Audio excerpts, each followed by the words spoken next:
There is an interesting section in the book where you talk about how he governs in a way that any one of his colleagues or employees could be the most important person in the company, depending upon which way the industry is growing.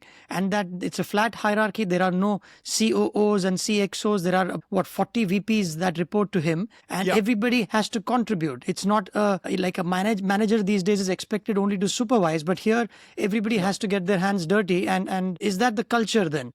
Yes. So the culture is basically, I think if he could, the org chart would be him and then 30,000 people, all with the same title, working directly for him. Now, functionally, that's impossible, but it's still, your average CEO is going to have one CEO at the top and then like an E-staff of 8 to 12 people who he mostly interacts with.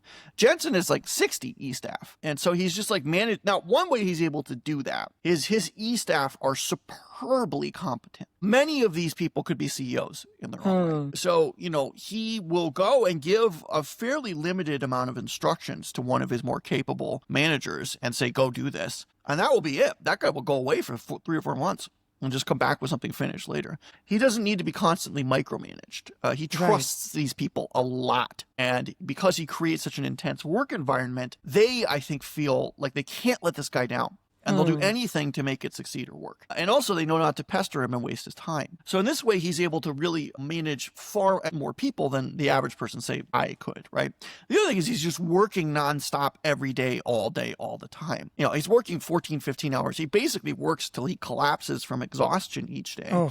And wakes up and just does it again. I don't know when he sleeps. He doesn't seem to sleep very often. He just basically is constantly doing this kind of work. The other thing he does as a management technique is he has actually every employee in the entire company send him an email at the end of each week telling them the 5 things they're working on, the 5 most important things going on in their job. So, he's got 30,000 emails. He can't read them all, but now he can use AI tools to summarize them. And he can also kind of just personally sample these emails late into the night. So he maintains the pulse of what's going on in the company right down to the kind of like lowest level of employee.